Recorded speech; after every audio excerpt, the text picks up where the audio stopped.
Seems very quiet. How's it going over there? Helen, can you hear us? Hey. Yes, yes. Yeah. We're all- Just getting set up. 2 more minutes. We can Perfect. hear you loud and clear. Thanks.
Excuse me, sir.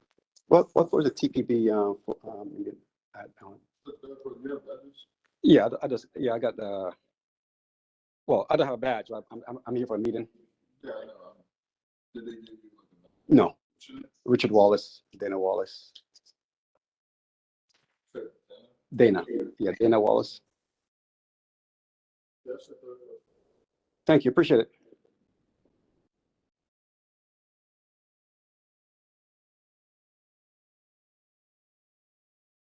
Are these right here? Thank you.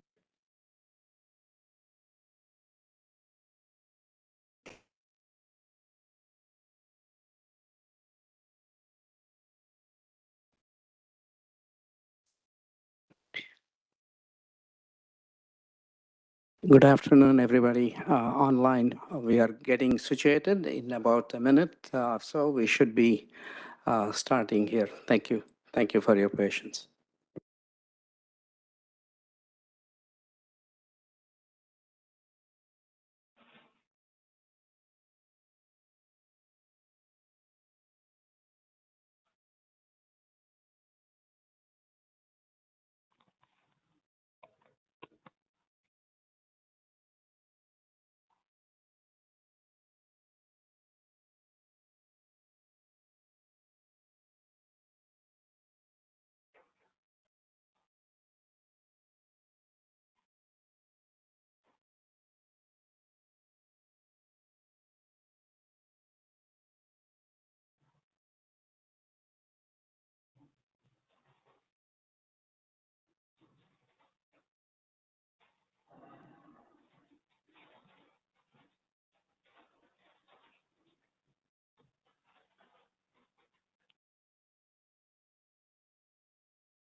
So good afternoon, everyone. My name is Ruben Collins. I'm Chair of the Transportation Planning Board. It's great seeing everyone at this end of the year meeting. Some are here in person and some are virtually. Those participating virtually, in the event of any disruption to your audio-video connection, please email or text staff. You'll find the contact information in the email that we received from Conti last week.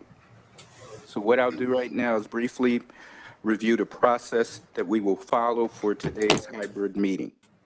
We'll start with a roll call of board members participating in the meeting today and confirm that we have a quorum.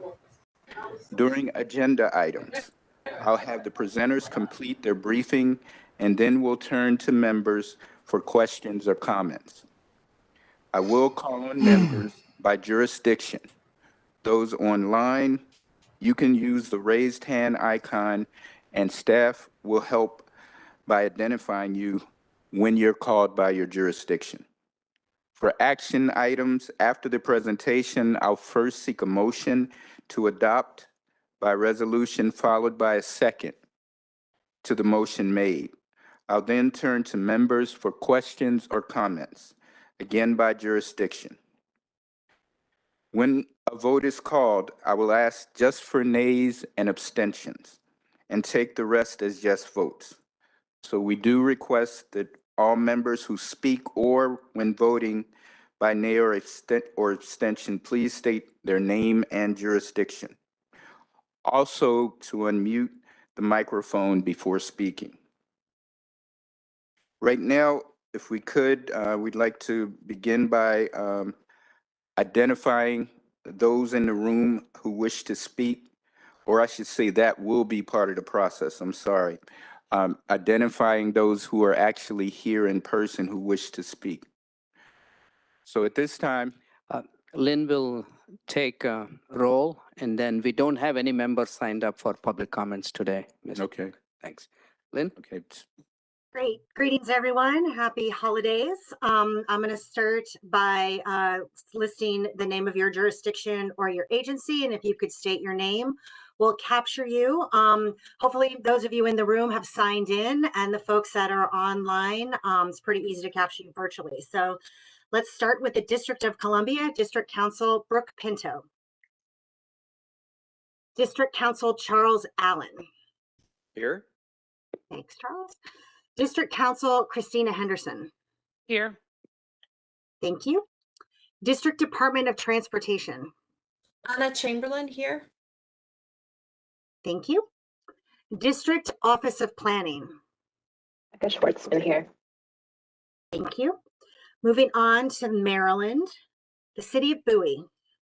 Patty Deserto present. Thank you. Charles County.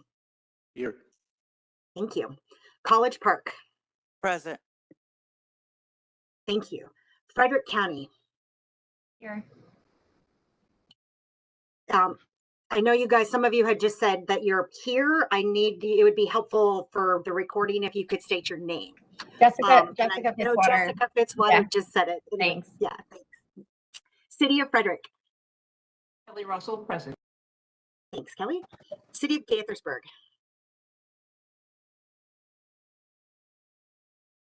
City of Greenbelt.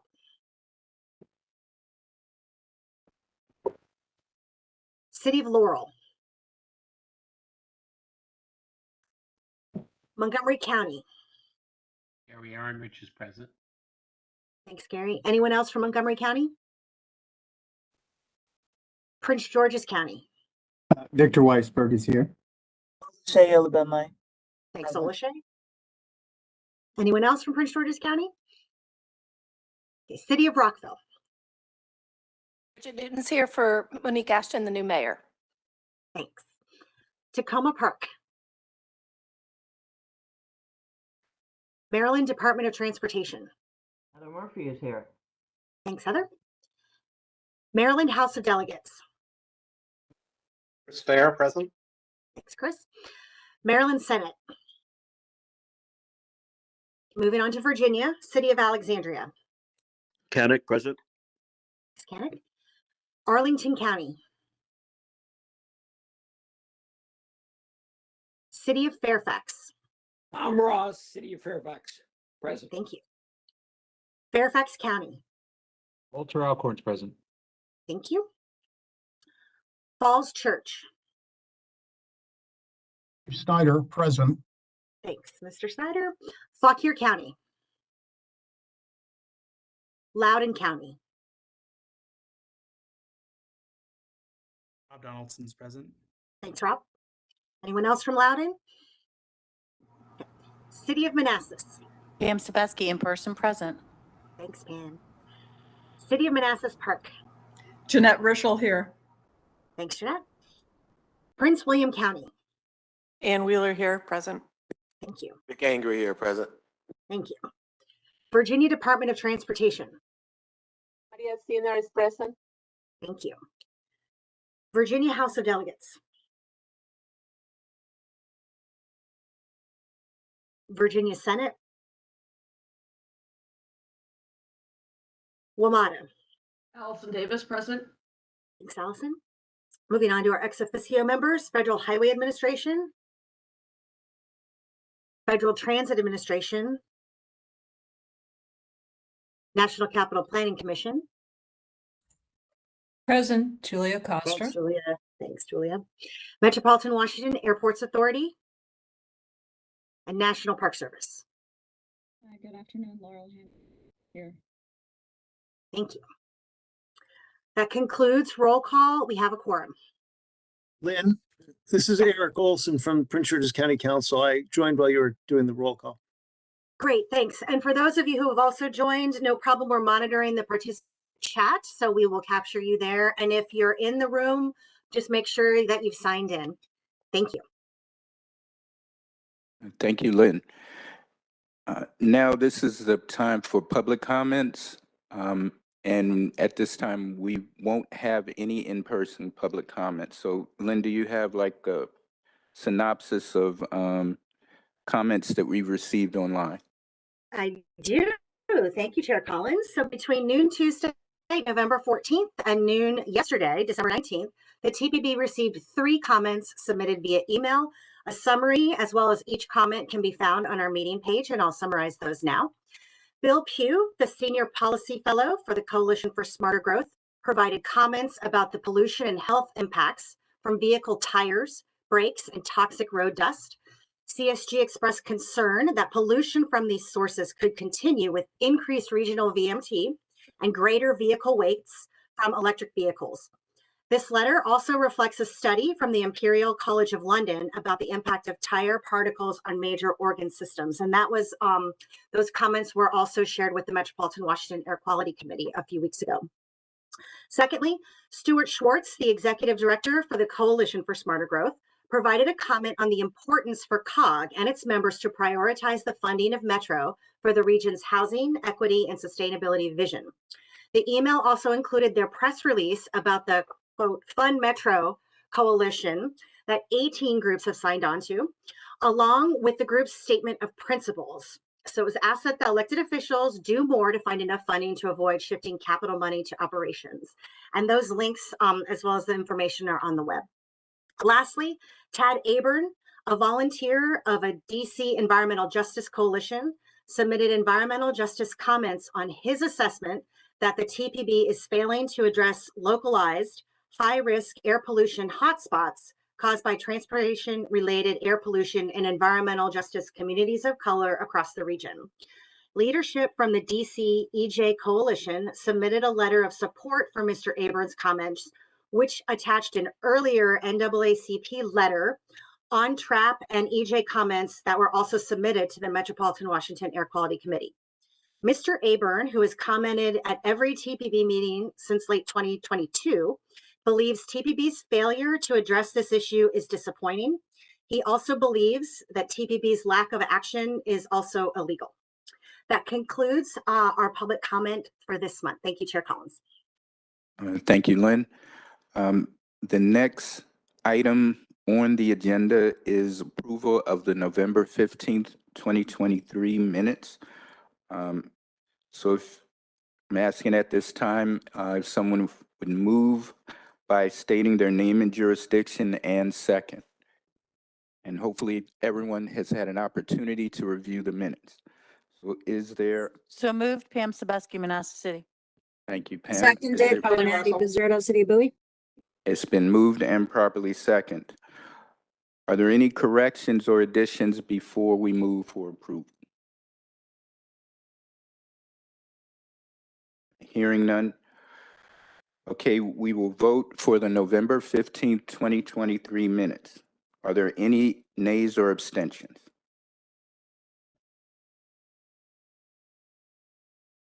Appearing that there are none, the minutes are adopted. At this time, we will have the technical committee report. Chair Mark Rawlings is here. Would you please highlight the report for us? Good afternoon. Thank you, Mr. Chairman. The technical committee met on Friday, December the 1st. A written summary is included with your meeting materials, so I'll keep this report brief. The 3 items were reviewed for inclusion on today's TPB agenda. These included a staff report on the performance-based planning and programming targets for transit safety and highway safety, a staff report on the 2023 Enhanced Mobility Grant Program, and a staff briefing on the Visualize 2050 update. Additionally, 2 items were presented for information and discussion. These included an update on the EPA Climate Pollution Reduction Grant and a staff briefing on the High Capacity Transit Local Transit Access Study. That concludes my report, Mr. Chairman. I'd be happy to take any questions. Are there any questions for Mr. Rawlings in the room? Are there any questions online? It doesn't appear that there are any questions. As many of you know, Mr. Rawlings will be concluding his chairmanship of the technical committee. And I'd like to certainly say on behalf of all board members how much we appreciate your leadership. And I'd like to present you with this certificate of appreciation. And it reads, the National Capital Region Transportation Planning Board at the Metropolitan Washington Council of Governments hereby presents this recognition of gratitude and esteem to Mark Rawlings for his distinguished service to the TPB and people of the region as TPB Technical Committee Chair 2023. Here you go, Mr. Rawlings.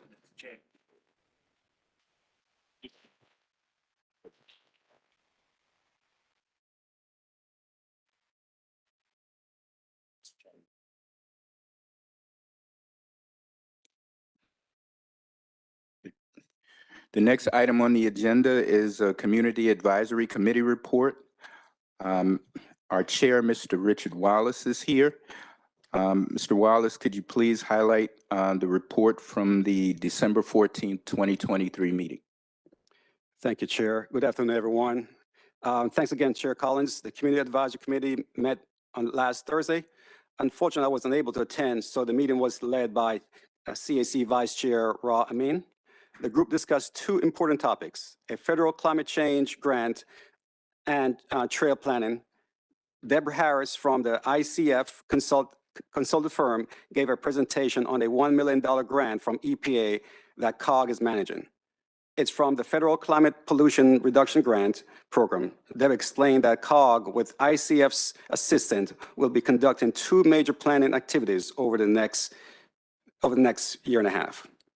Another topic that we discussed, Chair, was the second topic of the meeting was a brief on the update of National Capital Trail Network, which is planned continuous network of a long-distance off-street trail serving the entire region. Mike Farrell of TPB staff briefed us on the activities. He said the entire network will be 1,549 miles long when completed. He said about half of the network has been completed and 83 miles have been added in just the last 3 years. This concludes my report, Chair. Are there any questions? Are there any questions for Mr. Wallace? Mr. Wallace, I'd also like to present to you a certificate of appreciation for your chairmanship of the CAC the last year. It was a privilege for me to nominate you representing not only the CAC, but the citizens of Charles County. And the certificate of appreciation that you will receive reads, the National Capital Region Transportation Planning Board at the Metropolitan Washington Council of Governments hereby presents this recognition of gratitude and esteem to Richard Wallace for his distinguished service to the TPB and people of the region as TPB Community Advisory Committee Chair for 2023. Mr. Wallace.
There's an additional item under this report.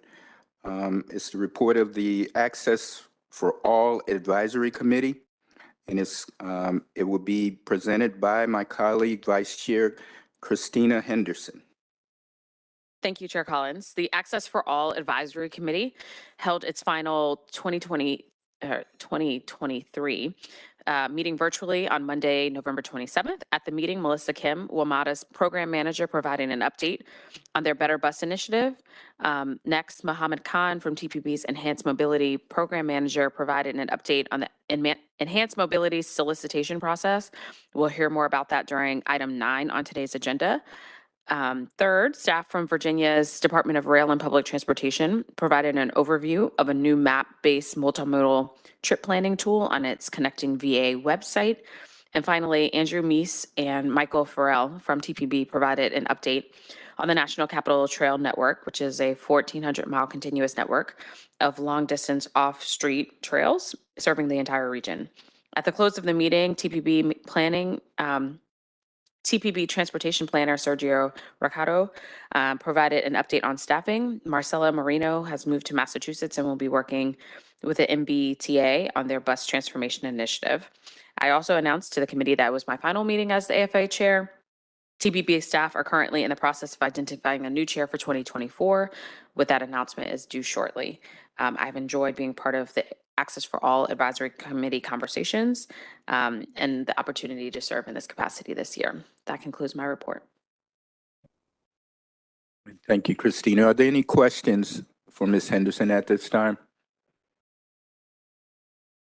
So, Ms. Henderson, I'd like to present to you a certificate of appreciation for your distinguished service to the TPB and people of the region as TPB Access for All Advisory Committee Chair for 2023.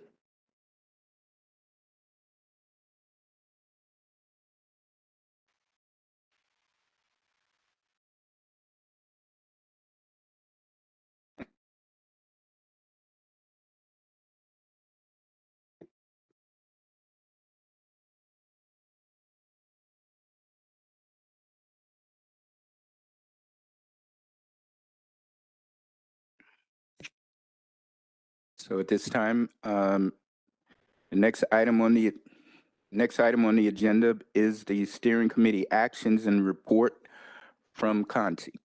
Thank you. Thank you, Mr. Chair and members of the board. Happy holidays. A detailed report was included in your packet, so I'll just briefly review the documents and a couple of additional announcements. The steering committee met on December 1st and approved one amendment to the TPB's Transportation Improvement Program at the request of the District Department of Transportation. The amended added $4.75 million in federal and district funds for the rehabilitation of the 16th Street Bridge over Piney Branch in Northwest. Staff also issued a letter of support from the TPB to Maryland Department of Transportation for its application for a federal National Electric Vehicle Infrastructure Grant Fund. These funds will help repair or replace the temporarily unavailable electric vehicle chargers that have already been installed. Two announcements that are in my written report. First, on December 7th of this year, the Federal Highway Administration finalized a new rule that requires all state departments of transportation to set greenhouse gas reduction targets for a 2-year period and for a 4-year period. This is very much similar to the performance targets that the TPB has been adopting for the past few years, whether it is for roadway safety, transit safety, pavement and bridge conditions, congestion, air quality. So this will be a new category of targets that the Federal Highway has now announced.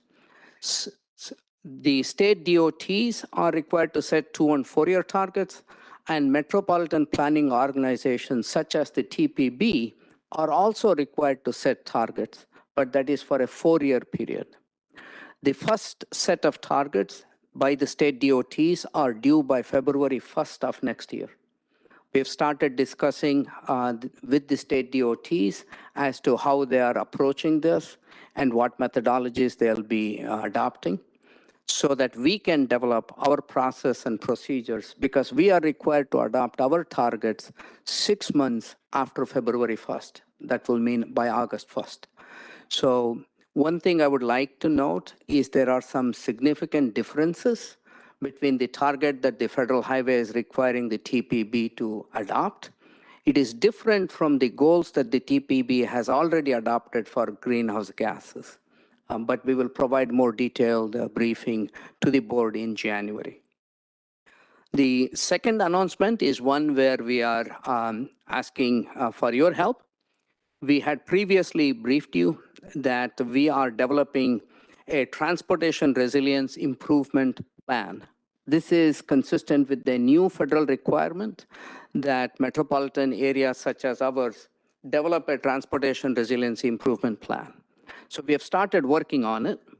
A couple of important things to know about this is the law that required the establishment of these plans also provides significant amount of funding through federal grant. The grant is called Protect Grants.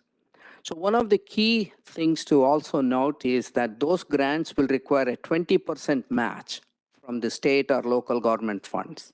But if any of your agencies has a transportation resiliency project that is included in the TPB's transportation resilience plan, your match requirement will be reduced by 7%. Additionally, if that project gets advanced and included in the TPB's long-range plan, you will have a further 3% reduction in the match. So your match requirements will go down by 10% if it is a transportation resiliency improving program. We've been working with your transportation agency staffs. We have issued a solicitation of projects, any project ideas that they have to submit to us. We will be accepting these submissions through January 31st. So if you would please remind your agency staffs or any projects that you all might be thinking about that would improve your transportation infrastructure resiliency to consider including it in the plan. A couple of additional announcements that were not in my report, if I may, Mr. Chair. First, we are very glad to inform you that 9 TPB member agencies have been awarded Federal Safe Streets and Roads for All grant. This is the first grant that the federal government is making under this brand new program. The 9 jurisdictions in our region are getting a total of $4.5 million, and the individual grants range from $120,000 to $1.6 million. A memo with the individual grant awardees has been posted under the meeting item number 5, and it is on the TPB meeting page. And lastly, members were briefed by the COG Executive Director a couple months ago about the COG board having convened regional elected officials, your chief administrative officers, to work closely with WMATA to better understand the operating budget challenge that WMATA is facing for its next fiscal year, beginning July 1 of next year. The COG group has been meeting since August of this year, and WMATA staff has been fully participating in it, and we greatly appreciate their participation and the help that they have provided. The Chief Administrative Officer's work group of COG earlier this week released a draft of its interim report on how best to address WMATA's operating funding challenge for FY25. And in my opinion, the report does 2 things. One, it identifies a set of factors that affect the operating costs of WMATA, and the report has some recommendations on how these factors should be addressed as part of finalizing the operating budget for the next fiscal year at WMATA. And 2, the report also notes the need for and commits COG and its staff to assist in a larger undertaking at a regional level to comprehensively examine and address all facets of WMATA's transit service. The service profile offered by WMATA, the cost structure affecting those services, the management and governance of WMATA. All of these facets need to be addressed at a regional level so that the region and WMATA can have a predictable and sustainable funding model so that the region can receive safe, efficient, and reliable transit service. This draft report has also been posted to the TPB meeting page, and you can find it under agenda item number 5. That concludes my report, Mr. Chair, and I'm happy to answer any questions. Thank you, sir. Are there any questions for Mr. Conti at this time? From the District of Columbia? From the state of Maryland? And from the Commonwealth of Virginia? Yes, Mr. Chair, Dave Snyder. So earlier in the meeting, we had heard a comment that was critical of the TPB on substantive and legal grounds, and I wondered if staff could prepare an appropriate response to that comment. I don't think there's merit to it, but I think we probably should respond. So thank you. Thank you, Mr. Snyder. We'll be happy to provide that at the next meeting. Any additional comments? The next item on the agenda is the chairman's remarks. I do have a few closing remarks. Again, this is the conclusion of my tenure as TPB chair, and I'd like to thank everyone for giving me this opportunity. But before I give my remarks, I do have 2 important recognitions at this time. Ms. Ann Wheeler, the chairwoman of the Prince William County Board of Supervisors, and Bridget Newton, mayor of the city of Rockville. These are certificates showing appreciation for your service to the region and as members to TPB. So I'll start with Ann, and I have the certificate of appreciation. I have the certificate of appreciation for you, and it reads, the National Capital Region Transportation Planning Board at the Metropolitan Washington Council of Governments hereby presents this recognition of gratitude and esteem to you, Ann Wheeler, for your distinguished service to the TPB and the people of the region as a Transportation Planning Board member from 2020 through 2023.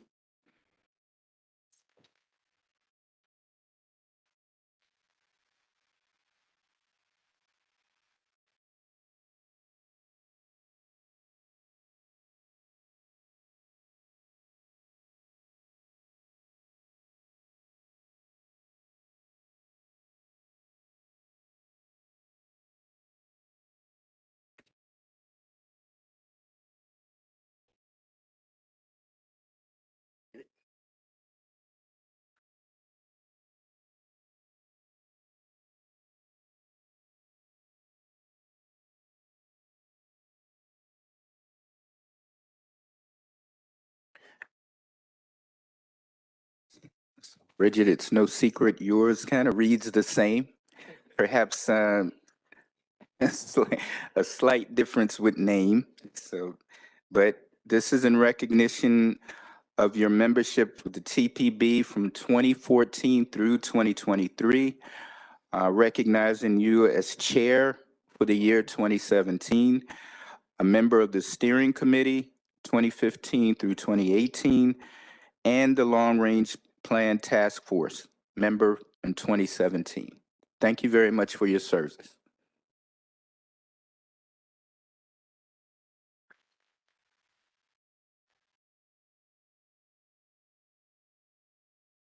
Thank you, Chair. Thank you. There we go.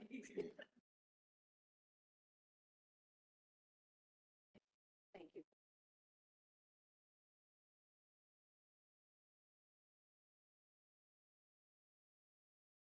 I don't know. And I didn't know if you wanted to give a few remarks before we move forward. I will just say I've enjoyed being on TPB. I believe in regional transportation. I believe in regionalism as a whole. You know, we all sink together or we all rise together. And so, you know, COG and TPP are so important to that. And I've just enjoyed my time. So thank you. And Bridget? I'll just say ditto to what Ann said. I do think it's really important what this body can do together. So keep up the good work and let's go forward. So happy New Thank Year, everybody.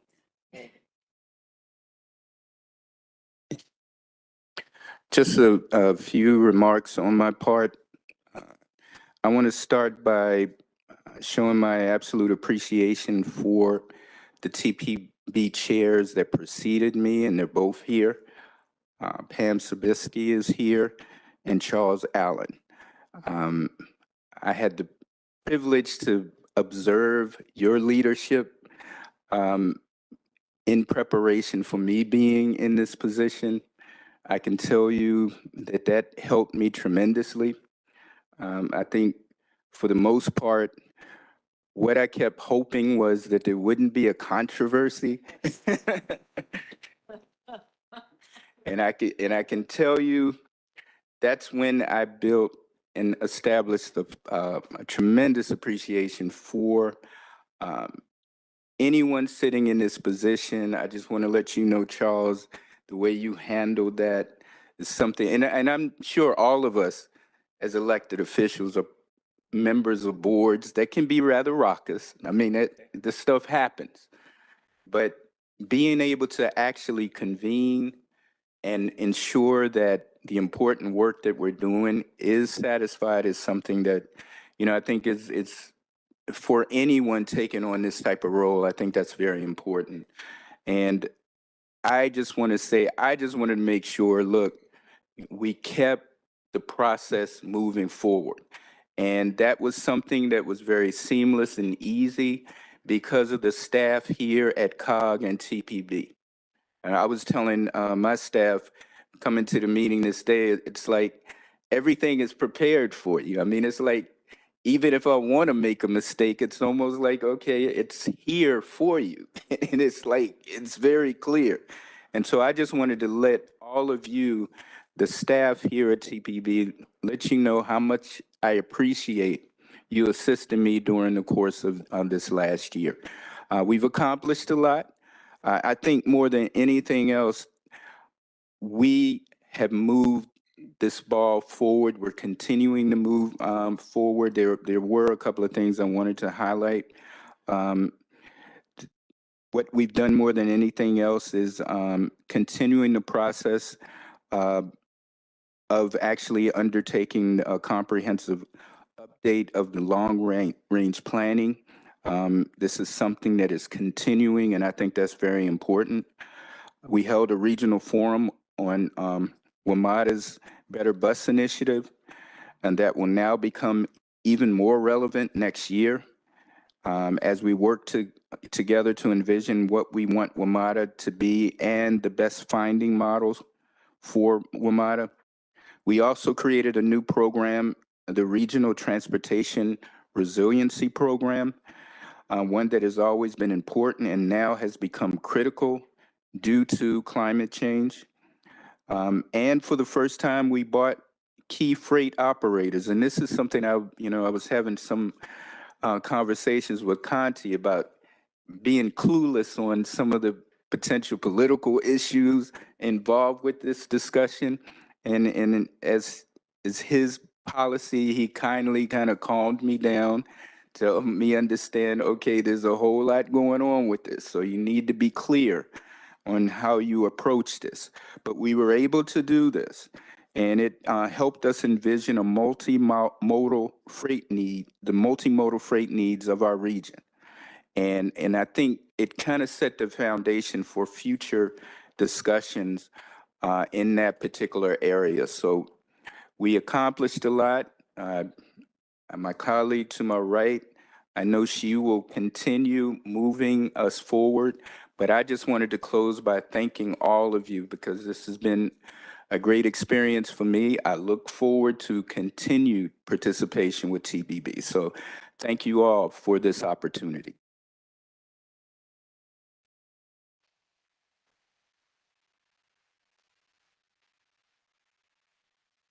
Thank you. Thank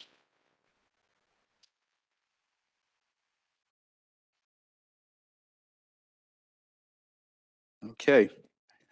So the next first action item for today is actually electing a slate of officers for the 2024 TPB. And I mentioned Mr. Charles Allen earlier. Mr. Allen will now present the slate of candidates for the positions of chair and the 2 vice chairs. Thank you, Chair Collins. And let me just take the privilege of this moment to thank you again for your leadership this last year. I think the standing ovation and the appreciation is well earned. So thank you for helping lead and guide this this past year. Thank you very much. And there is nothing like a good TPP meeting with a good weighted roll call vote. I don't know if somebody wants to make a motion on one of these. I mean, we love those. So you haven't lived till you get to go through one of those. Well, I appreciate it. So I was asked, along with Bridget Newton and Pam Sebeski, to be on the, what are we calling ourselves? The nomination committee. And so thanks also to Conti and the TPB staff for helping us through this process. But I think that I officially need to be able to let you know who the slate of officers are, and then I believe I'm making the motion and then handing it back over. So appreciate the conversation, the work that went into this. To our nominees, this is your last chance to run for the door. But we worked really hard and we came up with 3 phenomenal people. And so let me read who those are. For second vice chair, we're recommending Mr. Neil Harris from the City of Gaithersburg Council. For first vice chair, Mr. James Walkinshaw from the Fairfax County Board of Supervisors. And for next year's TPB chair, Ms. Christina Henderson from the District of Columbia Council. And so, Mr. Chairman, that is our slate of officers. And so with that, I'd like to make a motion that we approve this slate of calendar year 2024 TPB officers. Thank you. It's been moved and it's been seconded. The second, could you please state your jurisdiction and name? Marcus Carantonis, Arlington County. Great, thank you. Thank you. So with that, are there any nays or abstentions?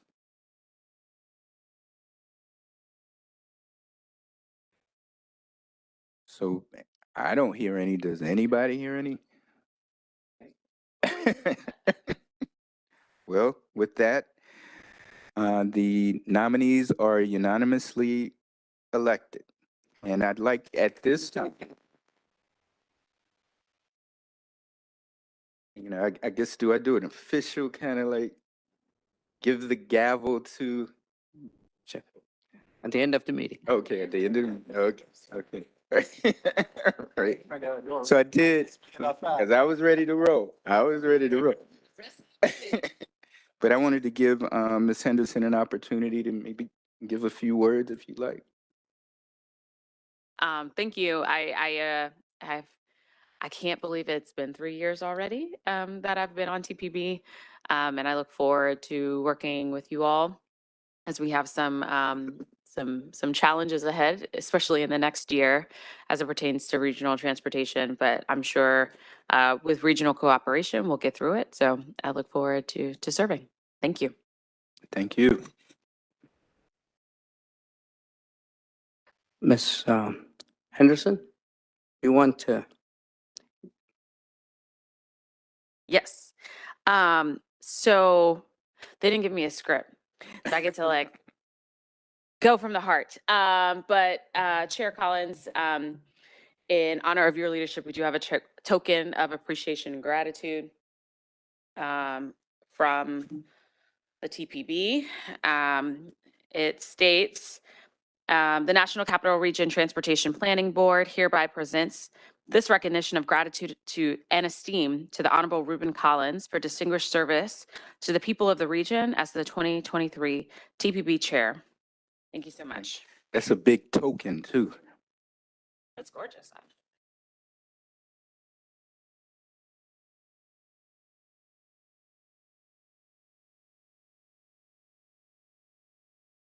I won't forget that. Thank you, everyone. Thank you. The next item on the agenda is the PBPP annual targets for transit safety and highway safety. This is a follow-up from our last meeting. We were presented with the proposed safety targets for our transit system and also for the region's roadways. We had a good discussion at that time, and we provided staff with some feedback on potential future work activities related to roadway safety. Mr. Andrew Meese and Janine Nam on staff are here, and they will review those findings and update us on this particular topic. So, Mr. Meese. Good afternoon, Chair Collins and members of the board. My colleague Jenny Nam and I are here today to present our region's proposed annual transit and highway safety targets under the federally required performance-based planning and programming process. During today's presentation, I will review the draft transit safety targets, which were unchanged since you saw them last month, and recommend approval. After action on the transit safety targets, we will turn to my colleague Janie Nam to present the draft highway safety targets with additional information to follow up on the board's discussion of this topic in November. As a reminder, the draft transit safety targets were presented to the TPB and to the TPB Technical Committee for review at your November meetings. At that time, my colleague Eric Randall, who was not available to join us today, provided a briefing on how these targets and related measurement of performance outcomes are required under federal law and regulation, the list of our region's transit agencies that are required to report these, basically associated with their acceptance of certain federal funding categories, the process TPB staff used to coordinate with our partner transit agencies, and of course, the draft targets themselves. This started the month-long comment period, which has concluded, and since those presentations and during the comment period, no comments were received on the proposed targets. As it says on the slide, also recall that in November, as part of this, the TPB received a special briefing from WMATA on its safety process and the performance trends that WMATA has experienced for safety.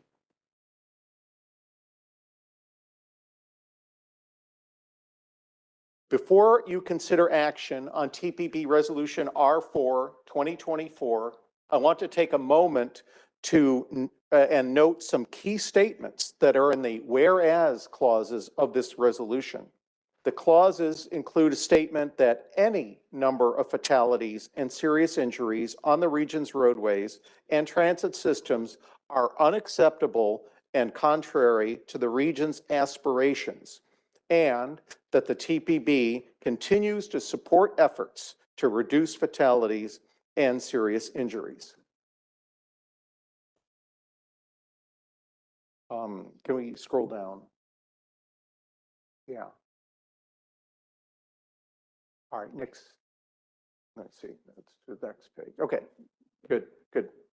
Now being displayed is the table of 2023 regional transit safety targets, which, as I noted, are unchanged from the draft information we presented to you last month. And this is in the resolution. With that, Mr. Chair, staff recommends TPB approval of Resolution R4-2024 to adopt this set of annual transit safety targets for the National Capital Region. Thank you. Thank you, Mr. Meese. Is there a second to that motion? Mr. Chair, I second Denise Mitchell. Thank you. Who was the primary maker? I'm not on the board. Oh, I guess we need a. Mr. Chair, I meant to make the motion to accept the report. Pam Sabeski, second. It's been moved and properly seconded. Are there any further discussions on this matter? From the District of Columbia? from the state of Maryland, state of Virginia, or any agencies present? Are there any nays or abstentions at this time? It doesn't appear that there are, so the motion passes. Now, Janine, if you could do the presentation on roadway safety targets.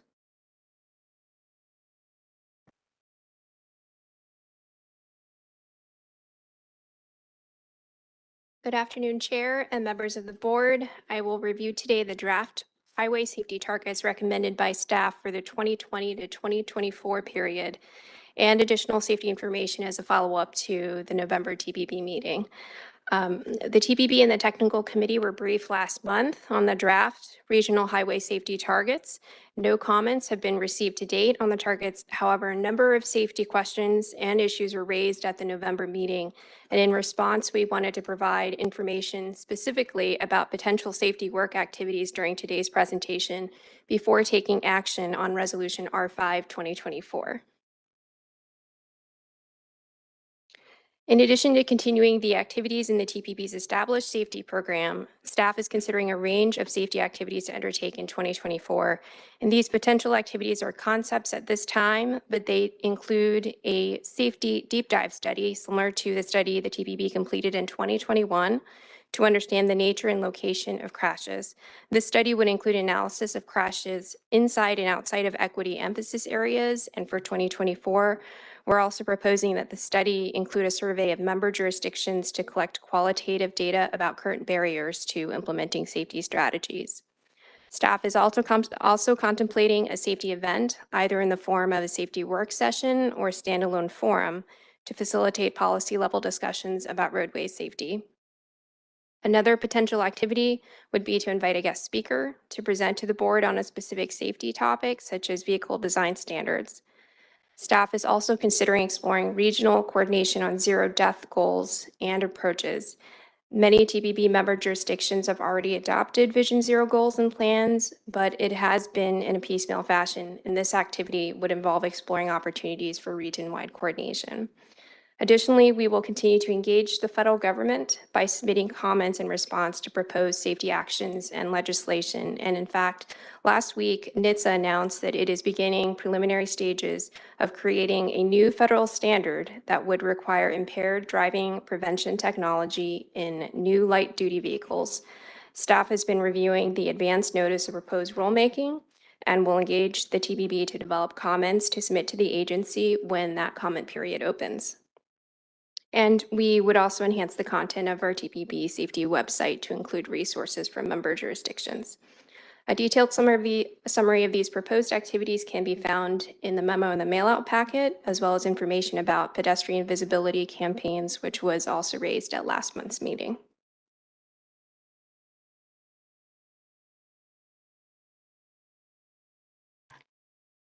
And now on display for your consideration is Resolution R5 2024 to adopt the 2020 to 2024 annual highway safety targets for the National Capital Region. Before you consider action on Resolution R5, I would like to highlight some key statements in the whereas clauses. The clauses state that the TPB acknowledges that the number of fatalities and serious injuries in the region are unacceptably high, which is contrary to its own vision and aspirations. And the TPB also urges its members to reaffirm road user safety as a top priority and prioritize implementation of projects, programs, and policies in an equitable and non-racist manner, consistent with Resolution R3 2021, which is the board's roadway safety policy and safety and equity policy statements. R3 2021 also included an extensive list of recommended strategies for addressing roadway safety and established the Regional Roadway Safety Program.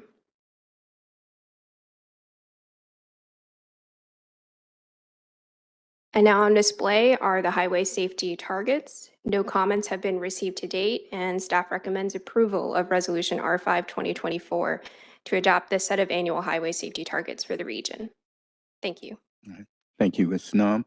So we need a motion to adopt Resolution R5-2024 And if you could, with that motion, state your name and jurisdiction. Christina Henderson, DC. I move that we adopt Resolution R4-2024 to approve regional transit safety targets. Oh, sorry, I'm doing the highway. Yes, that's correct. R5-2024 to approve regional highway safety targets. Second, Pam Sabeski, Manistee City. It's been moved and properly second. Are there any comments before I move for the vote? Mr. Chair, I have a question. So the question is more for Ms. Nam. I thank you for all the work.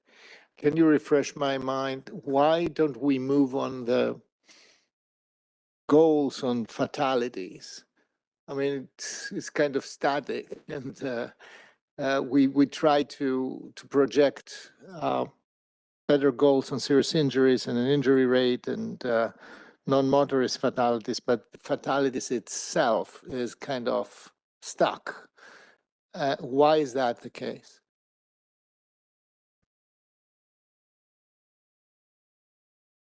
I think that's a question that a lot of engineers and transportation planners are currently looking into. It's a very complicated question, and we have currently planned in 2024 a deep dive study to better understand the nature of the problem. Tati, if I could add to that, if you are referring to the number on the screen, the target number of fatalities 253.0, the federal guidelines for MPOs such as TPB adopting targets is very prescriptive. It says we should be using the actual empirical data to arrive at a number. It should not reflect our aspirations. Our aspirations obviously is zero death. No death is acceptable on our roadways. So the 253 regrettably is a reflection of the average of the past few years, which up until COVID, this region was making progress towards every year reducing roadway fatalities. Since COVID, regrettably, not only in this region, nationwide, the trend has reversed. And as Janie Nam was alluding to, that's really taken a significant amount of attention at both the research and the operations people trying to address why it is. The 253 number that you see that's proposed for this updated target is the same as last year. In reality, if we were completely data-driven, that number would have been higher. The TPB made a policy decision when we first adopted this practice of adopting roadway safety targets, and we reached out to the Federal Highway to make sure that this practice, this policy approach was acceptable. And that was, in any year, if the data demonstrates an increase in fatalities, the TPB would not adopt a higher number of fatalities as its target. That was the TPB's way of forcing that we are going to take more aggressive action to try and bend the curve. So the 253 that you see here this year is the same as last year, but in reality, the data is still high. So that is why in the memo, we have outlined a number of planned activities where we can support local and state transportation agencies on how better to improve their efforts to help reduce this fatality. The last thing I will note in the memo is that this was TPB's work. It took us about 18 months to do this. In your memo, you will see a comprehensive list of projects, programs, and policies that can be implemented. And there are a little north of 40 of these strategies. These are the ones that we are recommending to our transportation agencies. We would love to see projects, programs, and policies advanced into our TIP and into our long-range plan. And this covers all aspects. It covers engineering, enforcement, education, and as Janie was saying, we are now focused on also vehicle standards. So that's the very many reasons as to why that number is stubbornly high, and what more we can do to try and bend that curve as expeditiously as possible. Thank you. That's insightful to hear. And I really look forward in the deeper dive and see what the underlying causes is, because this is a death toll that is beyond unacceptable, right? I mean, if you see that you realize that in reality, we lose about a person a day. A day. And that's, and if you add the serious injuries to that, it's multiple people a day. So that cannot continue like that. I believe that the public also needs to understand that, to know that, to be shown that. And if we're talking about vehicle standards, this begins to rub against not only political inertia, but also commercial interests. And I believe that this is the place to express that clearly. Otherwise, all political intention to do Vision Zero seriously begins to fade. So thank you for this, and I look forward to continuing this conversation.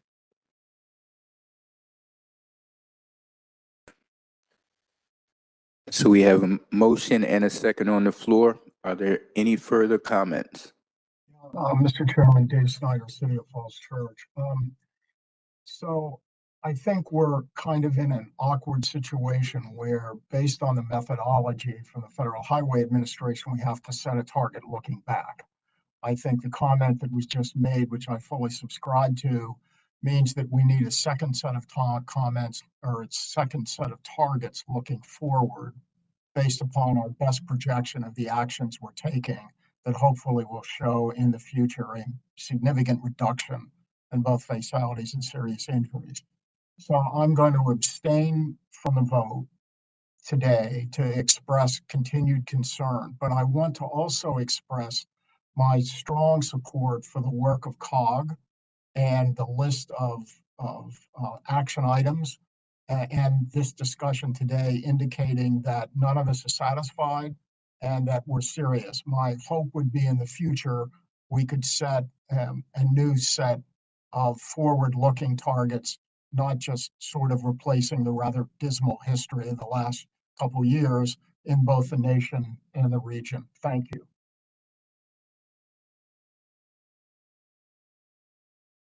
Any further comments? So I know Mr. Snyder said he was abstaining, so are there any additional abstentions or nays?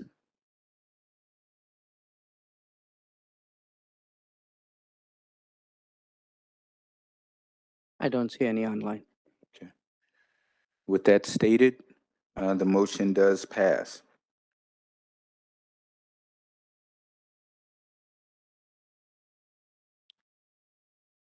The 2023 Enhanced Mobility Grant Program. We're seeking approval at this time. This is the last action item where TPB awards grant funding to help address the mobility challenges of older adults and people with disabilities. Vice Chair Christina Henderson led this activity for us. I will give Ms. Henderson an opportunity to speak more in detail about the work that was done. Thank you, Chair Collins. Good afternoon, everyone. So I had the opportunity to chair this year's Enhanced Mobility Selection Committee, and I'm pleased to inform you that 30 applications were submitted, which was a record during the 6th round of Enhanced Mobility solicitation. The Enhanced Mobility Program helps the region's most vulnerable citizens with mobility options. Individuals with disabilities, seniors, and low-income residents benefit from the many grantees that provide a myriad of transportation options in their areas. From the applications we received, there were approximately $15.6 million in requests, with approximately $10.2 million available. Significantly, there were requests for about 102 wheelchair accessible vehicles, which I think speaks to the need in our community. This year, the selection committee had representatives from each of the jurisdictions, along with a subject matter national expert. The DC rep was Anthony De Lorenzo with the Department of General Services. Maryland was represented by Tanya Nicholas, from the Maryland Department of Transportation. Virginia was represented by Jess Mapey with the Virginia Department of Rail and Public Transportation, and Eileen Schroff with the U.S. Aging was the national expert. The selection process was very challenging as we worked to get the right mix of projects with the available funding that allowed for serving the greatest number of residents who would be benefited most from the programs being offered. Members of the selection committee had about a month to review the applications. The scores were submitted by each member and then compiled and summarized by COG TPB staff.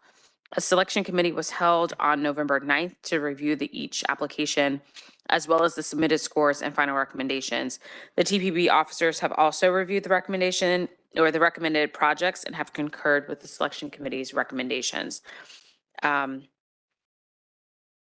So a package with the applications and the scores were prepared for your review and approval today. I believe those were included in the materials that were circulated. But Nicholas Ramos from COG TPB will be presenting the highlights. Nick? Thank you, Councilmember Henderson. Thank you, Chair Collins and members of the TPB. So today I just wanted to first just give, see if I can give you just a little bit of background. The selection committee, as Ms. Henderson stated, did recommend this funding, and the funding advances the goal of the Human Services Coordinated Plan.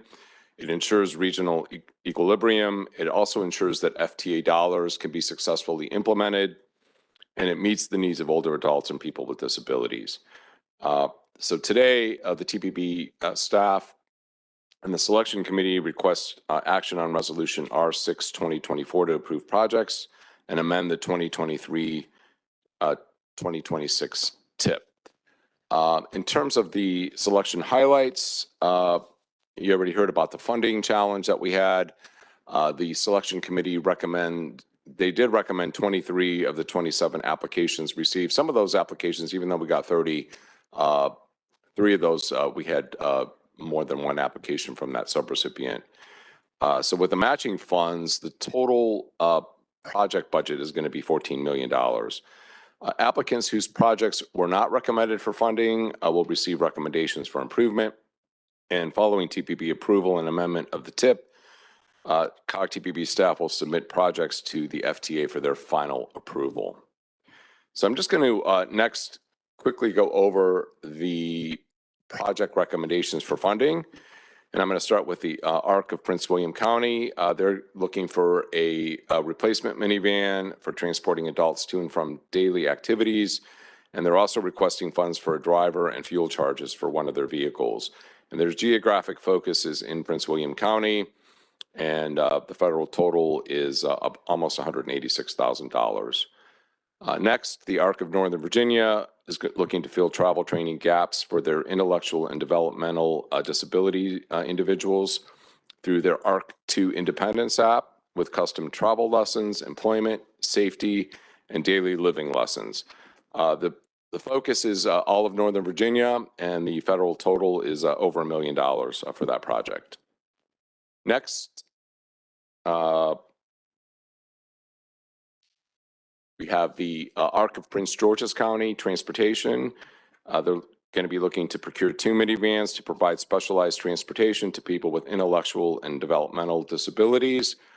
And the geographic focus is in Prince George's County, and it's just a little over $197,000 for that project. And then there's also a second project called Wheels to Wellness. And again, we'll be looking to procure 2 minivans to pilot a program in partnership with the Prince George's County Health Department, providing transportation to senior and disabled individuals for medical treatment. Again, that's in the county, and almost $298,000 for that project. The next project is Boat People SOS. They're looking to conduct an outreach and education campaign to increase community awareness about available transportation options. And this will be throughout Northern Virginia, and it's for $200,000. Capitol Hill Village is looking to increase door-to-door services, provide mobility counseling in identifying transportation options, and visit transport providers to engage in discussion. And this will be happening in the District of Columbia for a little over $695,000. Next group is the Chinese Culture and Community Service Center. They're looking to procure 3 buses to provide daily door-to-door transportation service to the adult medical daycare facility for 300 senior and disabled citizens of low income, minority, and individuals that are frail. This is going to be happening in Gaithersburg, and it's a little over $300,000. The city of Hyattsville is looking to optimize shared ride curb-to-curb services to medical appointments, shopping, social, recreational activities in the city and across the entire region. The geographic focus is in Hyattsville, and it's $400,000. Community Support Services is looking to procure 3 minivans to increase services to individuals and with developmental disabilities. Again, this is in Gaithersburg, and the total is almost $228,000. Next is DATA, which is the Dulles Area Transportation Association. They're looking to assist nearby agencies to expand mobility services to underserved seniors, veterans, and individuals with disabilities within the Northern Virginia region for a federal total of $400,000. Easter Seals is looking to maintain free accessible transportation services for their adult day service and intergenerational center participants, and these are seniors and adults with disabilities, and this is a part of their overall adult daycare center. And this is going to be happening in Silver Spring, and just a little over $459,000 in federal funds. ECHO is looking to procure 2 buses and a minivan to expand their geographic reach for new work sites, and this is going to be happening out in Leesburg for $449,250 in federal funds. Fairfax County is looking to create a strategic mobility awareness campaign with stakeholders and community partners to integrate transportation for seniors and individuals with disabilities. And again, that's in the county, a little over $600,000. The Jewish Council for the Aging Elder Bus Program is looking to procure a bus, as well as capital maintenance, insurance premiums, fuel prices, and rising salaries for staff and drivers. And this is going to be happening throughout Northern Virginia for a federal total of a little over $458,000. JCA also has another program that they had applied for. This is the continuation of their volunteer driving program, and they're going to be looking to increase capacity through resources, program support, and technical assistance. And this is in Rockville for a little over $310,000. Leisure World of Maryland Corporation is looking to procure 3 buses and fixed route service connecting residents to WMATA's Y2, 7, and 8 lines, and waiving registration fees in Silver Spring for a little over $418,000. Loudon Volunteer Caregivers is looking to procure a minivan and provide free assisted transportation to individuals using wheelchairs to quality of life activities such as medical appointments and groceries. This is in Loudoun County for a little over $149,000 in federal funds. New Horizons Support Services is looking to procure 2 buses to offer round trips to 160 adults 5 days a week for community integration and 7 days a week for personal support. And this is going to be happening in Prince George's County for a little over $220,000. Well, it's $220,620 for the federal pot of money. Opportunities Inc. Is looking to offer travel training, hire direct service professionals for one-on-one travel training, and host training sessions for professionals. in Prince George's County for $300,000 in federal funds. The Poses Jewish Community Center is looking to help seniors and people with disabilities find volunteer transport for critical activities such as medical appointments and grocery shopping in Northern Virginia for a little over $384,000 in federal funding. Seabury Resources for Aging is looking to procure a bus, providing 1,600 more older adults with transportation services and establish a transportation scheduling process in Prince William County for a federal total of $225,759. The University of Maryland is looking to procure a minivan and offset operating expenses for safe and reliable paratransit service to all UMD communities, the entire UMD community seeking transportation. This is going to be happening on the campus in College Park for a little over $212,000 in federal funds. WMATA is looking to purchase 25 minivans to transport disabled citizens across the Washington urbanized area, and this is as part of their Metro Access program. And this is a region-wide program for $1.7 million. And finally, we do get 10% of the federal funds that are available for administrative costs here at COG TPB. So we will be administering these programs region-wide for a little over $1 million. The cycle for these programs is a 2-year cycle. There were some projects that the selection committee did not recommend, and essentially, the reasons were that some of them did not meet the minimum requirements. In one case, we didn't have a budget. In 2 other cases, the financial capability to match the federal funds was really kind of shaky. So we will be reaching out to those entities. They'll get communication from us along with recommendations on how to improve their application for the next grant solicitation cycle. And they'll also receive a debriefing about their application with COG TPB staff. These are the projects that were not recommended. Fairfax County bus replacement.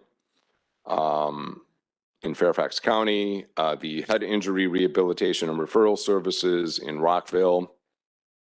And then we had second family adult homes in Bowie, and then Tier 1 transportation services in Fort Washington. So in terms of next steps, we recommend approval to fund these 23 projects using FTA Section 5310 from fiscal year 2022 and 2023 apportionments for the region, and to amend the FY 2023 to 2026 TIP to include these projects by approving Resolution R6 2024 today. Be happy to answer any questions. Are there any questions at this time? In the District of Columbia? In the state of Maryland? In the Commonwealth? Yes. Mr. Chair, thank you. First of all, my highest respect and appreciation for the work on this. This is a critical transportation need that, as we see here, is met with a huge mosaic of offerings and very different levels of delivery and quality. And actually, I think it would be a worthy goal to pursue, to actually unify that and find a way to align and to have a standard for this. So my question is about that. Do we have any way to report back and to see how these programs actually work? What is the level of service and the facility that they actually delivered, and to how many people, how good they do, and do we have any after action work? Yes, thank you. We do. Monitor these programs very carefully because we do have to be following federal guidelines on all of these projects. And every 2 years, we do a best practices forum where we invite in all of the participants. We also develop case studies for many of the participants that are part of the program. And we also give ongoing feedback. We also go out and conduct site visits at each of the locations because we're required to do so. We just want to make sure that everything, all of the T's are crossed and the I's are dotted. And I will tell you, there's a myriad of activities that are linked to this program so that we are getting the most effective use of the dollars that are being put out into the community to make sure that we're addressing those vulnerable citizens in our region. And we do report back to the federal government on a regular basis in terms of what's happening, both on a monthly, quarterly, and annual basis. Thank you. Mr. Chairman, question from Loudoun County, Kristen Umstadt. Yes, ma'am. Thank you, sir. Are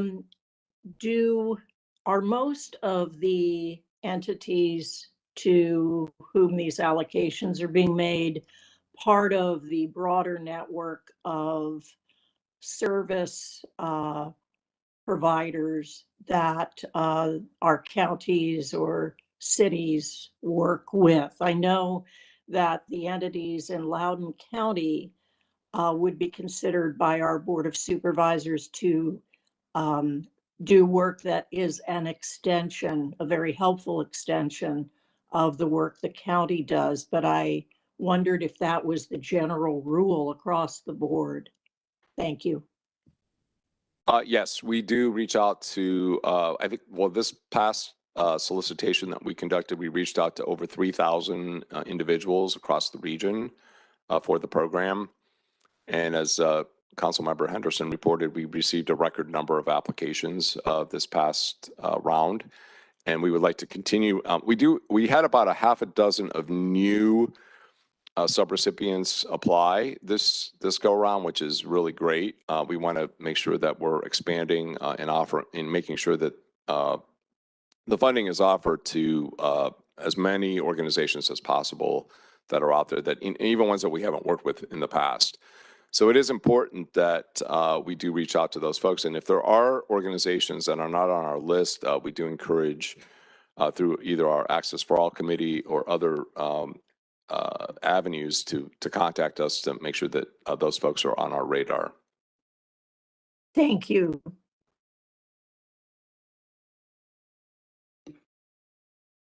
Okay, any further comments? Mr. Chairman, over here. Yeah, I want to make a motion to approve these 3 items as presented. Second. It's been moved, and who did the second? Yes. Okay, it's been moved and properly second. Are there any nays or abstentions from the District of Columbia? Are there any nays or abstentions from the state of Maryland? Any nays or abstentions from the state of Virginia? Hearing none, the motion passes. Mr. Chairman, if I could, I just want to commend Commissioner Henderson and your team, because this is truly a regional effort. So the fact that we have something literally for everyone throughout this region is pretty impressive. So I think that's the beauty of this council here. So thank you for everything you've done with this. Thanks. Okay, thanks everybody. Thank you.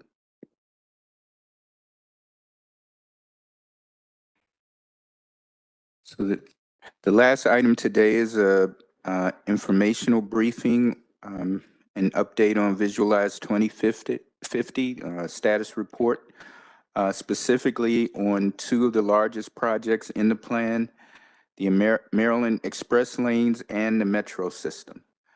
Christina Finch is here, and she will do a staff update on the public engagement process that's been underway since April or May. And we will provide an opportunity for questions. Thank you, Ms. Finch. right. Thank you, Chair Collins, and good afternoon to you and members of the board. I am happy to share with you today a brief and final summary of the public engagement period that has taken place over most of this year, as well as the next steps in the development of the next National Capital Region Transportation Plan, Visualize 2050. Following my remarks, there will be presentations on the status of the two key regional projects that Chair Collins mentioned, which led to the board's 6-month extension of the schedule, allowing more time to develop project inputs. Mr. Will Pines, Maryland State Highway Administrator, will present on the American Legion Bridge and 270 Corridor Program. Ms. Allison Davis, Senior Vice President for Planning and Sustainability, will present for WMATA on their long-term funding. At this time, I'll call your attention to 2 memos under item 10 in your agenda packet. The first describes where we are in the planning process and key activities to look forward to over the next few months. The second is a lengthy memo with all the Visualize 2050 public comments that we've been reporting to you monthly. As a reminder, these comments were solicited as part of the zero-based budgeting exercise to re-examine the projects included in the Visualize 2045 plan, asking sponsor agencies to consider their alignment with TPB goals and targets, and considering the expected future outcomes demonstrated through many scenario analyses TPB staff have conducted over the years. This opportunity for the public to weigh in during a full re-examination process is unique to this plan's development. In total, we received 997 comments on projects. Staff summarized the feedback on projects with committed funding that received 10 comments or more. There were 18 of these projects highlighted in green in the memo. 12 of them received mostly positive feedback. 6 received mostly negative feedback. Concerns on the projects receiving mostly negative comments primarily centered around skepticism about the ability for roadway widening to improve congestion over time, concerns about increasing demand for private vehicle travel, and disappointment that transit and active mode infrastructure was not the project's focus. Staff also summarized the feedback on future projects without previously committed funding that received 5 comments or more. These projects are highlighted in orange in the memo and are the ones for which funding was reasonably anticipated to be available between 2022 and 2045, and for which there is more opportunity at this stage in the process to impact project outcomes, which is why staff looked at projects with 5 or more comments. 15 projects fell in this category, with 5 projects receiving mostly positive comments and 10 projects receiving mostly negative comments. Concerns on the projects receiving mostly negative comments was pretty similar, centered around skepticism about the ability for roadway widening to improve congestion over time, concerns about increasing demand for private vehicle travel, and disappointment that transit and active mode infrastructure was not the project's focus. In all, the Op Lanes Maryland Phase 1 project received the most number of negative comments at 177. And the Long Bridge project received the most number of positive comments at 44, which is why it's especially wonderful to see the recent announcement from the Federal Transit Administration awarding the Long Bridge $729 million. Additionally, the public had the opportunity to offer suggestions for projects not in the Visualize 2045 plan that they would like to see in Visualize 2050. There were 10 suggestions for DC, 40 for Maryland, and 43 for Virginia. Some of these suggestions included expanding the region's protected bike lane and trail networks, expanding all public transportation modes, especially bus rapid transit, light rail, VRE, and MARC, improving the frequency and service hours of all transit, improving bicycle and pedestrian access to train and bus stops, and repurposing highway space for public transit. I encourage you to review these suggestions and the comments to get a better sense of people's interests and concerns. This month, project sponsor agencies and TPB staff have been really hard at work, submitting and reviewing the details of regionally significant for air quality projects proposed for inclusion in Visualize 2050. In January and February, TPB staff will finish reviewing the project inputs and coordinating any necessary clarifications with agencies. Staff will prepare the project information to share with the public for the March comment period.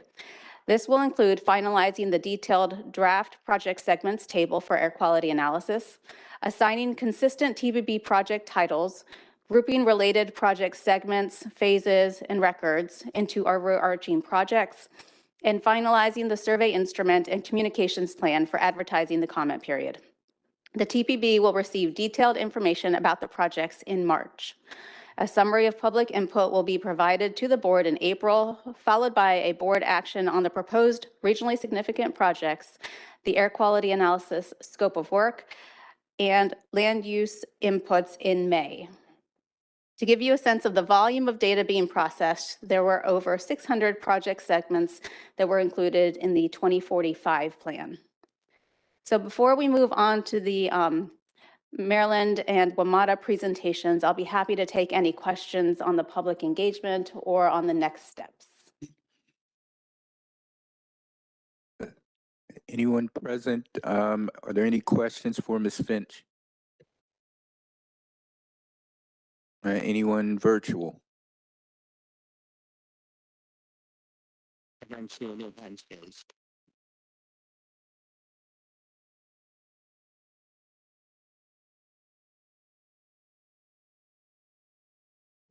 Thank you.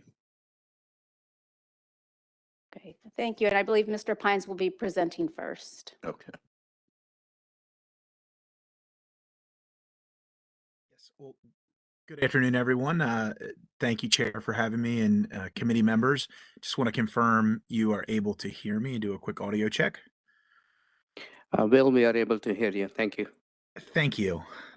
Well, as was mentioned, my name is Will Pines, and for the record, I'm administrator for the Maryland State Highway Administration. I've been with the department for 19 years, but I've returned to the State Highway Administration in the last 4 months. And ultimately, I'm really excited about SHA's future and the overall future of transportation in Maryland. So if you could please go ahead and advance to the next slide, please.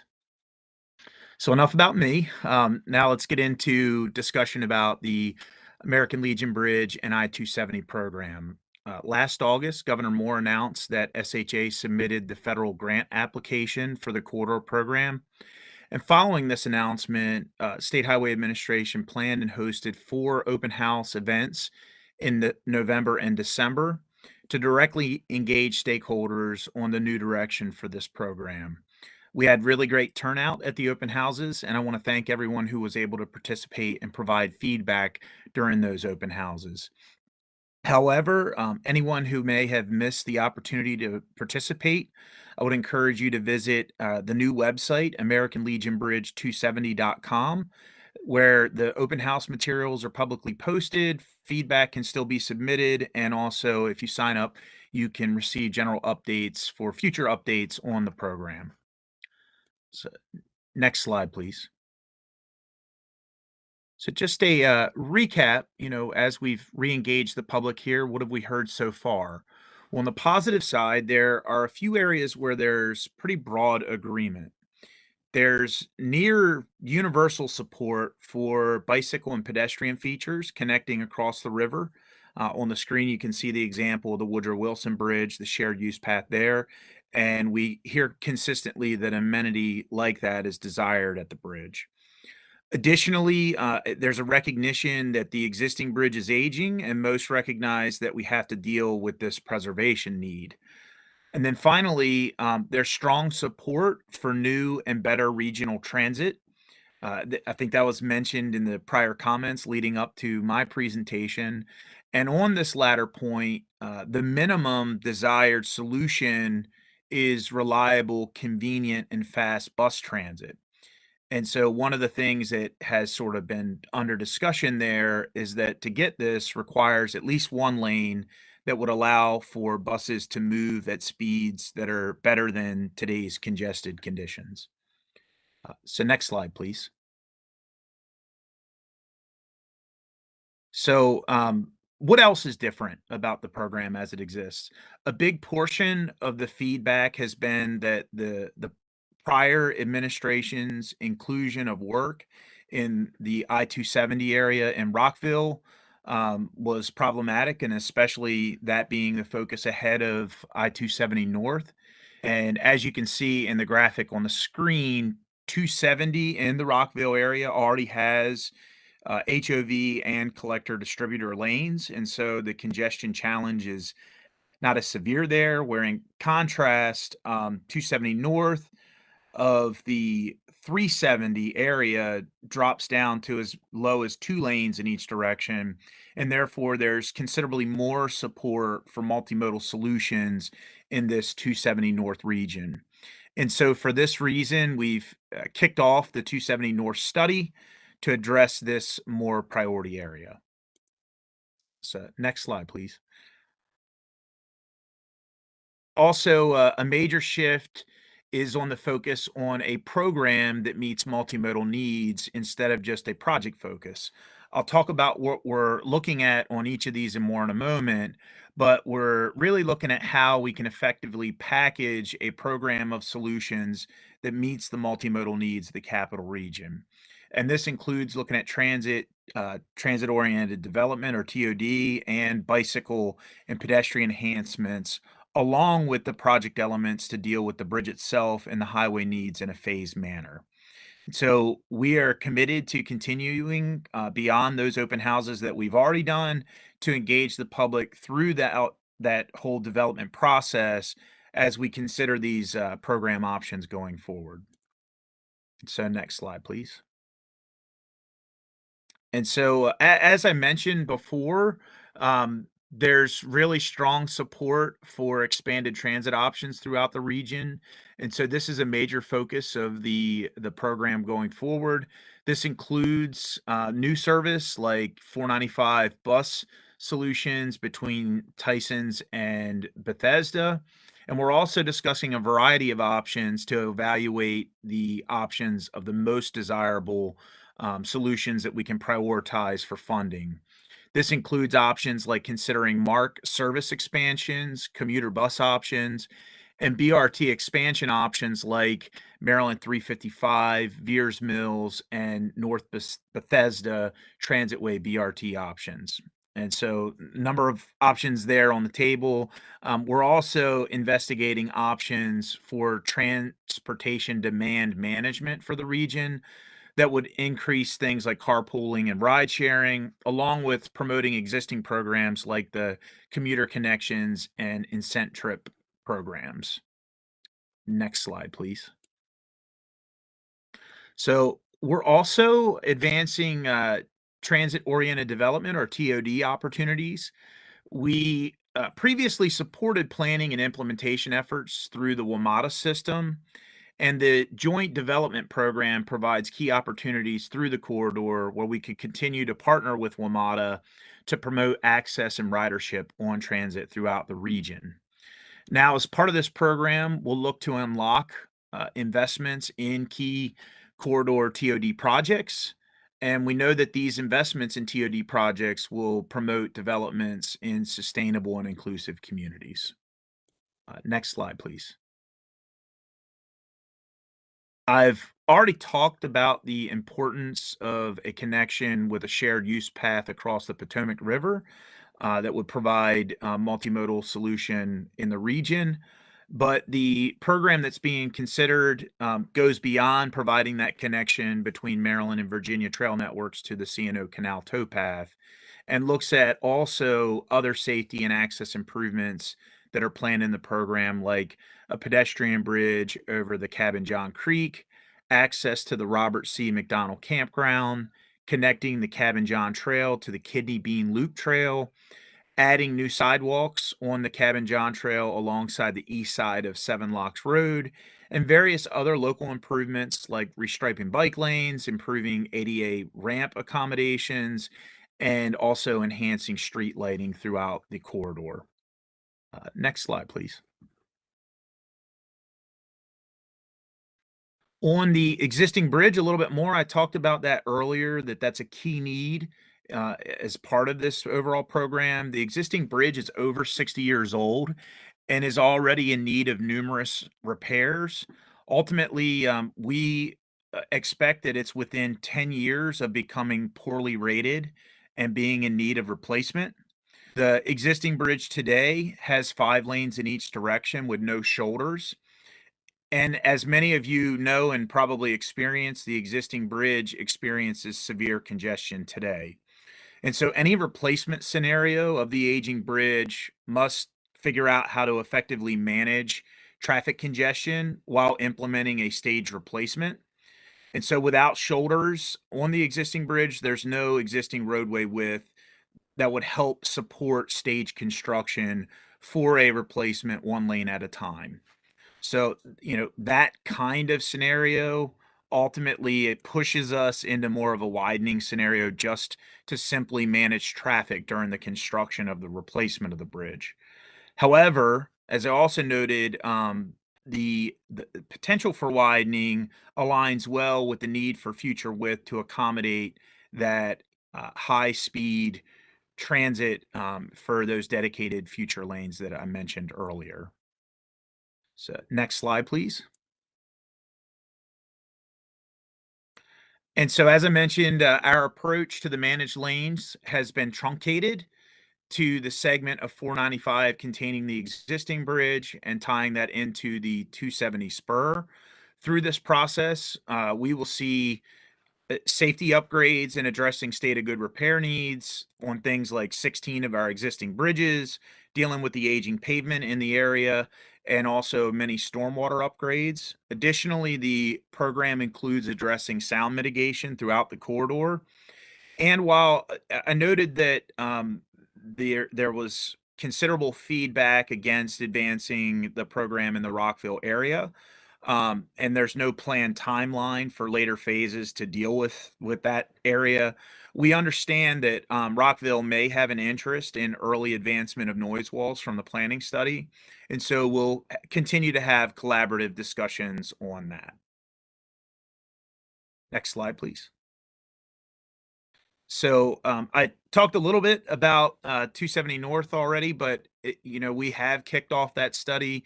This is a priority area for improvements that Upper Montgomery County and Frederick County have frankly been requesting.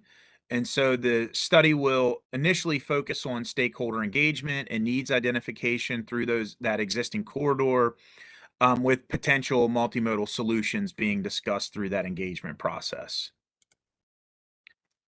And next slide, last slide, please. And so finally, we're positioning ourselves to advance the program if we're selected to win the grant applications we submitted. This includes performing ongoing preliminary engineering activities to position the American Legion Bridge and 270 managed lanes to move forward. Additionally, we'll continue to move the 270 North planning study forward. Obviously, given the current funding challenges in Maryland, grant funding for the program is absolutely essential. And so we're continuing to pursue those grant opportunities. And as I mentioned, and definitively, we're committed to continuing to engage the public to help shape the program based on the desired needs, like meeting those different transit options. And so with that, I want to thank you for having me, and we'll welcome any questions that you may have on the program.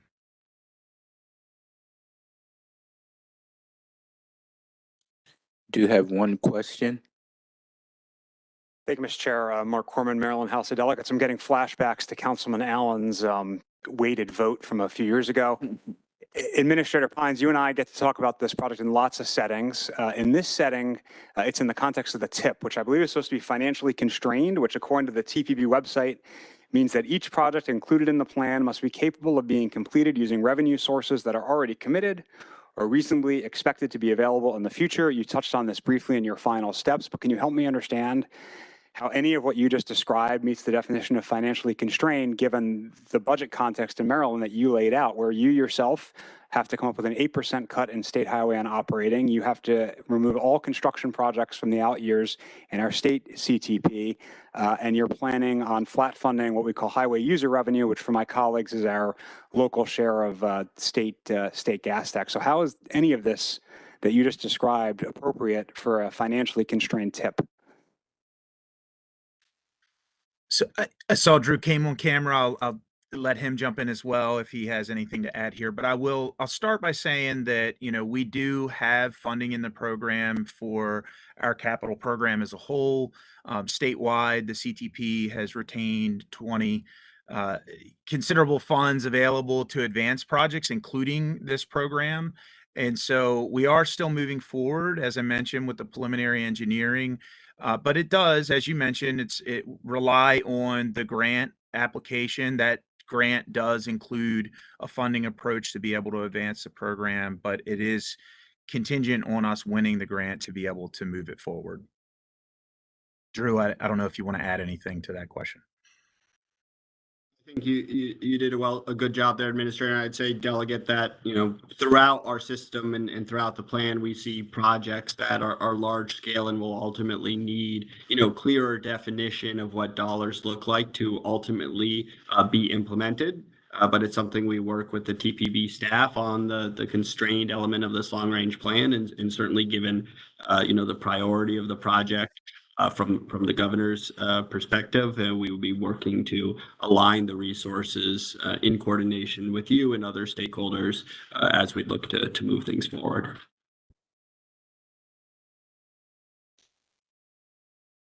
I see another hand up virtually.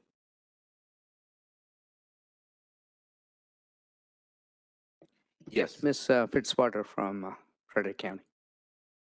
Thank you so much, Chairman. My question is, during the presentation, and first of all, thank you for the update.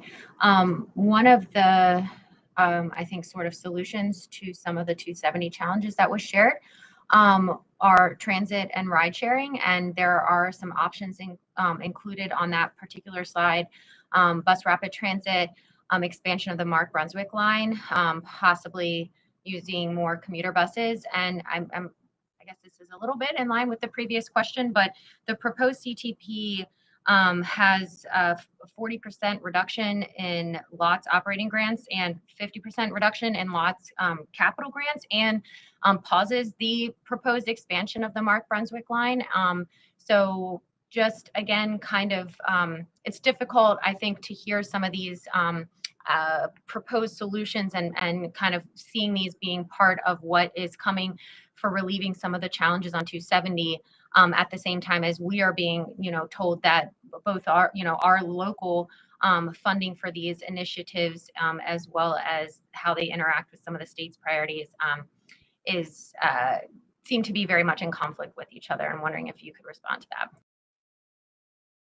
Sure. So I did mention that our goal through the engagement process is to kind of look at the menu of choices or options available associated with the transit. We know that we have a commitment to move forward with transit solutions through the corridor, but we're looking at the various BRT and commuter choice options to try to come up with a collection of options that we could kind of continue to engage the public on, but recognizing that, yes, absolutely, we do have to come up with an affordable program. And so the options that I laid out does not mean that all of them are going to happen at the same time.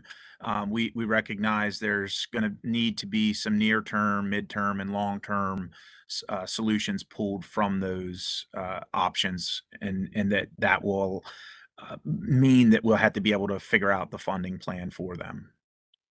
And the one thing I think I'd add is we certainly hear and understand the concerns, in the short-term budget picture. One of the things we've tried to do in the CTP is continue our what we call our D&E, our design and engineering program, in as many places as possible. And so we're in a similar place with this project, laying out what are the solutions and challenges that a program of activities needs to address, just as we're working on other projects that today don't have construction dollars associated with them. So we understand the concern and the challenge that counties are seeing with the CTP. But as we try to lay out this vision, it's similar to things we're doing with other projects of what is going to address the solutions, even if the dollars on the construction side are not in hand on this or other projects today.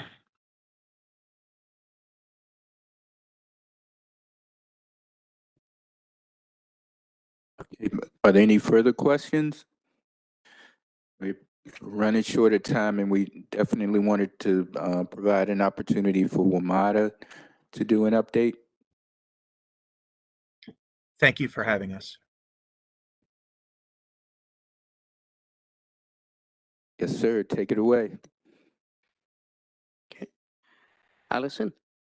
All right. Hello. Thank you, Chair Collins and fellow TPP board members and TPP staff. Thanks for having us today, and I'm happy to respond to TPP's request for a status update on our submission for the Visualize 2050 plan. As you're keenly aware, and as summarized really very well in the Chief Administrative Officer's report earlier this week, Metro's ability to develop that 25-year capital investment that we need, tied to reasonably expected financial resources, is really complicated by our systemic lack of dedicated, reliable funding. And that funding gap it creates for current and future budgets, right? So it's not just this year, it is every year going forward. So as you know, our proposed 25 budget was released last week, and it includes some pretty significant service reduction, fare increases, and other elements. And it really highlights those stark realities that Metro and the region face due to our structural funding gap for operations, for maintenance, for state of good repair, all the things that we really want transit to be doing. So this poses significant risks to not only us, but to the whole region in terms of our social, environmental, economic future. And it's, you know, everything that we've heard talked about earlier today, getting people off the roads, ensuring safe access and ensuring access for many of the most vulnerable users. So it really kind of ties into everything that TPB does. So all of that is to say that despite those limitations, we remain on track to meet the process deadlines for Visualize 2050 update. So we do have a couple of regionally projects that we would view as regionally significant projects, and they're underway, and they will probably merit inclusion in the future. But because Metro and the region have not agreed on how to fund them, we're not submitting projects at this time. As I said, the budget process is underway, and so in early 24, we will have additional discussion, opportunity for public engagement on what is being proposed. But once our board adopts that FY25 budget, so that will have the service and fare changes, that's typically in the spring, we'll be able to submit then those service inputs for the technical evaluation. So that is to say, again, for the service and fare baseline, we'll be able to meet the April deadline for that too. So thank you for your time today, and I appreciate any questions you might have. Yes, we do have time for a few questions. Are there any questions?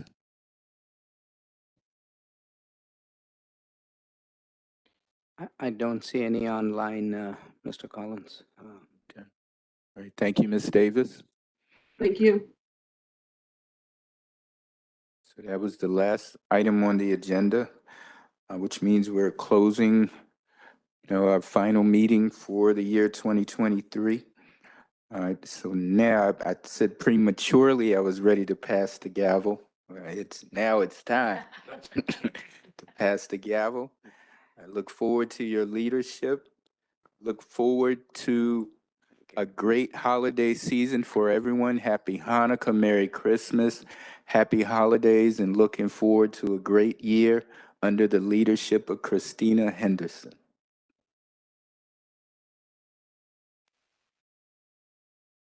Thanks, Ruben. And this meeting is adjourned. Have a great holiday, and we'll see you in 2024. Happy holidays, everyone.